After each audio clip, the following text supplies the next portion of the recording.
ito na po yung steam na edamame. Ayan, kung napanood nyo na yung ating Crafts Market Tour. Ito po yung binili natin na sobrang dami ay nagkakahalaga lang ng 120 baht.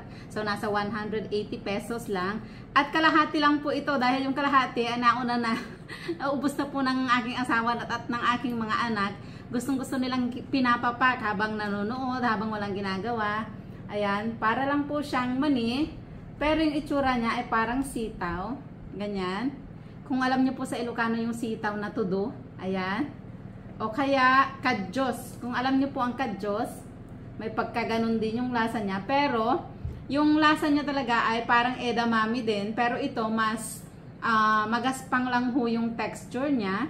Malinamnam. Ayan.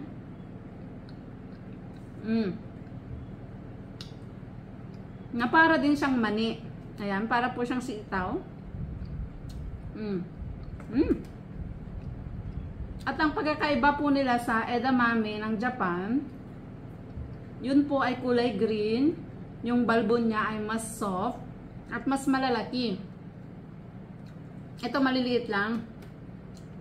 At may mga nag-comment para daw sa bawil in Ilocano, parang damo siya na makati yung bunga. Pero malalaki ho yun. Hindi ito sa bawil, mga kaumaming ka-Ilocanja. Siguro pwede rin ito sa inabraw o pinakbet. At sa mga hindi po nakakaalam, ito nga po ay soybean. Ito yung ginagamit sa mga soy milk, sa mga tofu, ano pa, mga soybean product. Salted soybean na ginagamit namin sa pagluluto. At napakarami po at mura dito sa Thailand dahil ang Thailand ang isa sa parang pinakamalaking producer ng soybean sa buong mundo. Parang ganon. I'm not sure. I-google natin. Ang sarap. Ang sarap habang nakikipagmaritesan. Sa mga kalsada ho, marami nag-i-steam nito. Ang lalaki ng steamer nila. At pag nasa biyahe kami, gustong-gusto namin binibili at kinakain sa sasakyan. At yun nga ho, kapag ini-steam nila, binubudbura ng maraming asin para maging mas malinamnam at meron siyang kaunting alat-alat. Ang sarap. Mga anak ko ho nasanay na sa mga ganito. Ito na yung mga chichirya nila, nilagang kamote, nilagang mais, ganito mga beans. Nasanay na rin ho silang magmerienda ng mga ganito.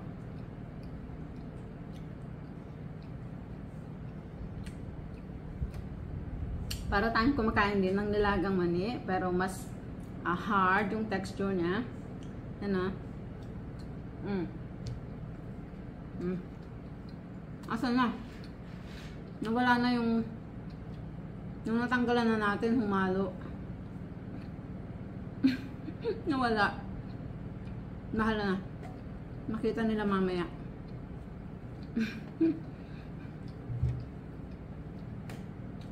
At kahit po yung bunso ko, 4 years old, gustong gusto niya to. Ipapalagay niya sa isang mangkok. Pababalatan na niya. Pwede naman ganito na lang. Kaya lang, ganyan. Kaya lang, dahil nga po mabalbon siya, parang feeling ko nangangati pag dumidikit sa mukha at sa bibig. Pero hindi naman.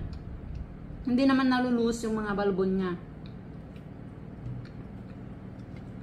Kaya mas maganda kamay na lang. Para hindi nakakatakot mangante.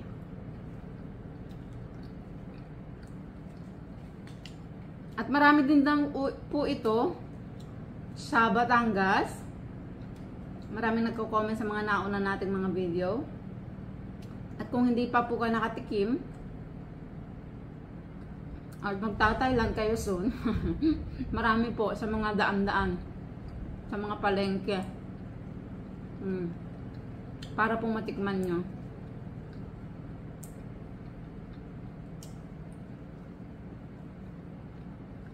Akala ko noon, parehas lang sila ng edamame ng Japan. Kasi nga nakatikim na ako ng ganon sa isang Japanese restaurant. Pero magkaiba pala, pero magkalapit po yung lasa.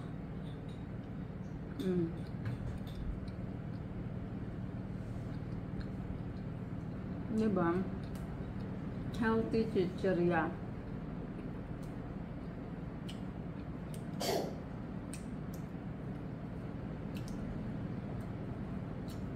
Siguro pwede rin ito sa KBL na luto ng mga Ilonggo as kadyos.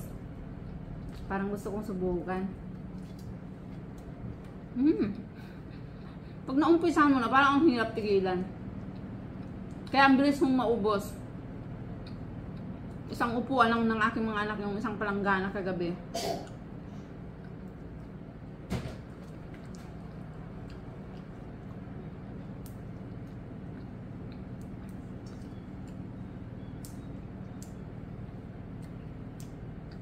Ilang baso kaya ng soy milk ang katumbas ng kinakain natin.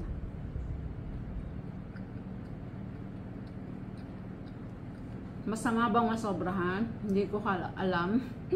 Aalamin po natin.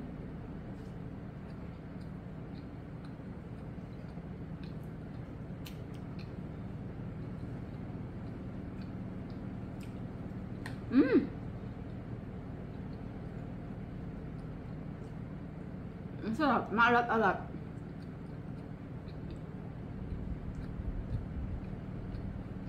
So, ini-steam lang po ito ng 20 minutes. Yung iba kasi nag-comment, meron daw sila, kaya hindi pa nila naranasan kainin na ganito na in-steam. Hindi ko alam kung anong ginagawa nila. At kayo po ba, may ganito po ba sa inyo? Ano po ang ginagawa nyo? Para magaya din natin. Ito lang kasi ang alam ko.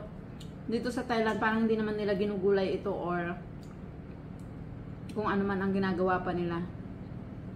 Baka meron, hindi ko lang alam. Pag-share po sa ating comment para magaya natin.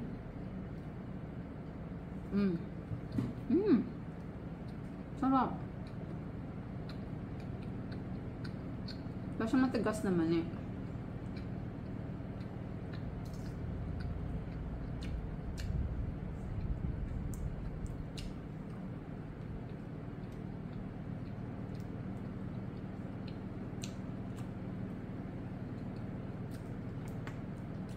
Wish ko lang sana may kachismisan tayo dito habang kumakain, di ba?